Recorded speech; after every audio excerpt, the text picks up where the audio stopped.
Selamat datang di Jejak Kerajaan Nusantara, sebuah ruang cerita yang menelusuri kejayaan, intrik, dan warisan dari para penguasa Nusantara masa lampau. Pada episode kali ini, kita akan menyelami kisah seorang Raja Agung dari Wangsa Shailendra. Sosok yang dikenal sebagai pelindung agama Buddha Mahayana dan pemrakarsa, salah satu mahakarya arsitektur terbesar di dunia, Candi Borobudur. Dialah Samaratungga, raja yang memimpin di masa damai, namun mewariskan cerita yang penuh misteri tentang kekuasaan, politik dinasti, dan perebutan tahta. Siapa sebenarnya Samaratungga? Bagaimana perannya dalam kejayaan Jawa Tengah di abad ke-9? Dan apa yang membuat namanya dikenang hingga kini? Mari kita ungkap bersama, hanya di Jejak Kerajaan Nusantara. Sri Maharaja Samaratungga merupakan salah satu raja besar dari Kerajaan Medan yang berasal dari dinasti terkenal Wangsa Shailendra. Kerajaan ini memiliki akar kuat yang ditelusuri hingga Kerajaan Kalingga, yang dulu berkuasa di wilayah Jawa Tengah. Samaratungga memimpin sekitar tahun 802 hingga 842 Masehi, dan selama masa kekuasaannya, arah kebijakan kerajaan mengalami perubahan yang signifikan dibandingkan para raja sebelumnya. Jika para pendahulu Samaratungga dikenal dengan ambisi ekspansi wilayah dan kekuatan militer, maka gaya kepemimpinan Samaratungga justru mencerminkan ketenangan dan pemikiran yang lebih spiritual. Ia memilih untuk tidak memperluas wilayah secara agresif, tetapi lebih fokus pada pembinaan kehidupan keagamaan dan pelestarian budaya. Langkah ini mencerminkan visi besar Samaratungga untuk menjadikan kerajaannya sebagai pusat peradaban yang menjunjung tinggi nilai-nilai agama dan seni. Salah satu pencapaian monumental yang tidak bisa dilepaskan dari nama Samaratungga adalah keterlibatannya dalam penyelesaian pembangunan Candi Borobudur. Proyek raksasa ini diperkirakan telah dimulai sejak masa pendahulunya. Namun pada tahun 824 Masehi, pembangunan Candi Borobudur rampung dan diresmikan. Borobudur kini menjadi simbol kejayaan masa lampau dan menjadi salah satu keajaiban arsitektur dunia yang berada di Indonesia. Candi ini mencerminkan kejayaan seni bangunan, filosofi Buddhis Mahayana, dan kemampuan teknik luar biasa dari masyarakat Jawa kuno pada masa itu. Untuk memperkuat stabilitas kerajaan dan membangun aliansi politik yang kokoh, Samaratungga menikah dengan Dewi Tara, seorang putri dari Dharmasetu, raja besar dari kerajaan Sriwijaya. Perkawinan ini bukan hanya sekadar penyatuan dua tokoh bangsawan, melainkan juga pengikat kuat antara dua kerajaan besar di Nusantara kala itu, yaitu Kerajaan Medang di Jawa dan Sriwijaya di Sumatera. Melalui ikatan ini, tercipta hubungan yang harmonis antara dua kekuatan utama di Nusantara, yang pada akhirnya membantu menciptakan perdamaian dan kemakmuran. Dari pernikahan Samaratungga dan Dewi Tara, lahirlah dua anak yang memainkan peranan penting dalam sejarah selanjutnya. Anak pertama adalah Balaputra Dewa, yang kelak akan menjadi penguasa besar di Sriwijaya. Sementara itu, anak kedua mereka, seorang putri bernama Pramodawardhani, menikah dengan Rakai Pikatan. Rakai Pikatan sendiri adalah putra dari Sri Maharaja Rakai Garung, raja kelima dari Kerajaan Medang. Pernikahan ini juga merupakan bentuk penyatuan politik antar keluarga kerajaan yang semakin memperkuat posisi Wangsa Shailendra dalam percaturan kekuasaan di Jawa Tengah.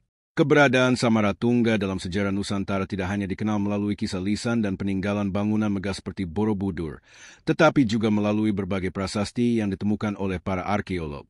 Salah satunya adalah prasasti Karangtengah yang dikeluarkan pada tanggal 26 Mei 824 Masehi. Prasasti ini menjadi salah satu bukti autentik keberadaan dan peran penting Samaratungga dalam kehidupan spiritual dan budaya masyarakat kala itu. Dalam prasasti Karangtengah, disebutkan bahwa Samaratungga memiliki seorang putri bernama Pramodawardhani. Dalam catatan prasasti tersebut, Pramodawardhani disebut telah meresmikan sebuah bangunan suci yang sangat indah, disebut sebagai Jinalaya, yang dapat diartikan sebagai tempat suci bagi penganut agama Buddha. Penyebutan ini sering dikaitkan dengan peresmian Candi Borobudur, mengingat kemegahan dan pentingnya candi tersebut sebagai pusat keagamaan pada masa itu. Selain prasasti Karangtengah, ada pula prasasti Kaimungan yang turut mengungkapkan sisi lain dari peran Samaratungga dan keluarganya dalam pembangunan spiritual masyarakat. Prasasti ini terdiri dari dua bagian utama. Bagian pertama ditulis dalam bahasa Sanskerta dan mengandung unsur keagamaan serta kebangsawanan yang kental. Sedangkan bagian kedua ditulis dalam bahasa Jawa kuno dan dikeluarkan oleh seorang tokoh bernama Rakai Patapan Mpu Palar. Mpu Palar, dalam prasasti tersebut, disebut telah menganugerahkan beberapa desa sebagai Sima Swatantra atau wilayah bebas pajak yang dikhususkan untuk merawat bangunan suci Jinalaya. Tindakan ini menunjukkan bahwa pemeliharaan candi tidak hanya menjadi tanggung jawab spiritual, tetapi juga administratif dan politik. Pemberian hak istimewa kepada desa-desa tertentu mencerminkan sistem pemerintahan yang sudah terorganisir dengan baik, di mana urusan agama mendapat perhatian serius dari negara. Prasasti-prasasti ini tidak hanya menunjukkan kebesaran Samaratungga sebagai raja, tetapi juga menggambarkan bagaimana kekuasaan digunakan untuk tujuan luhur. Samaratungga terlihat berusaha menciptakan harmoni antara kekuasaan duniawi dan tanggung jawab spiritual. Ia sadar bahwa pembangunan budaya dan agama adalah fondasi penting untuk menjaga kestabilan masyarakatnya. Balaputra Dewa merupakan salah satu tokoh penting dalam sejarah Nusantara, terutama dalam konteks Kerajaan Sriwijaya dan Kerajaan Medang. Namun, hubungan kekerabatan antara Balaputra Dewa, Samaratungga, dan Samaragrawira menjadi perdebatan di kalangan sejarawan. Beberapa teori telah dikemukakan untuk menjelaskan hubungan ini berdasarkan prasasti-prasasti kuno dan analisis silsilah kerajaan. Teori Decas Paris dan N.J. Krom, Samaragrawira adalah Samaratungga. Sejarawan Decas Paris dan N.J. Krom mengemukakan bahwa Samaragrawira dan Samaratungga adalah tokoh yang sama. Teori ini didasarkan pada kemiripan nama dan konteks sejarah yang menunjukkan bahwa keduanya memerintah pada periode yang berdekatan. Menurut teori ini, Balaputra Dewa adalah putra dari Samaratungga dan Tara, putri dari Dharmasetu, Raja Sriwijaya. Setelah wafatnya Samaratungga, terjadi perebutan tahta antara Balaputra Dewa dan Pramodawardhani, putri Samaratungga, yang didukung oleh suaminya, Rakai Pikatan. Balaputra Dewa yang kalah dalam konflik ini kemudian menyingkir ke Sumatera dan menjadi Raja Sriwijaya. Pandangan Slamet Muljana, Samaragrawira adalah ayah Samaratungga dan Balaputra Dewa. Slamet Muljana, seorang filolog Indonesia, menolak identifikasi Samaragrawira dengan Samaratungga. Ia berpendapat bahwa Samaragrawira adalah ayah dari Samaratungga dan Balaputra Dewa, sehingga Balaputra Dewa adalah adik dari Samaratungga. Pendapat ini didukung oleh prasasti Kaimungan yang menyebutkan bahwa Samaratungga hanya memiliki seorang putri, yaitu Pramodawardhani. Dengan demikian, Balaputra Dewa tidak memiliki hak atas tahta Jawa karena ia bukan putra Samaratungga, melainkan adiknya. Prasasti Nalanda dan bukti kekerabatan. Prasasti Nalanda, yang ditemukan di India, menyebutkan bahwa Balaputra Dewa adalah putra dari Samaragrawira dan Tara. Prasasti ini memperkuat pandangan bahwa Samaragrawira adalah ayah dari Balaputra Dewa. Namun, prasasti ini tidak menyebutkan hubungan langsung antara Balaputra Dewa dan Samaratungga, sehingga interpretasi hubungan kekerabatan antara ketiganya tetap menjadi perdebatan. Benteng pertahanan dan konflik kekuasaan. Beberapa sumber menyebutkan bahwa Balaputra Dewa membangun benteng pertahanan di Bukit Ratu Boko saat berkonflik dengan Rakai Pikatan. Namun, prasasti-prasasti yang ditemukan di bukit tersebut menyebutkan bahwa musuh Rakai Pikatan adalah Rakai Walaing Mpu Kumbayoni, bukan Balaputra Dewa.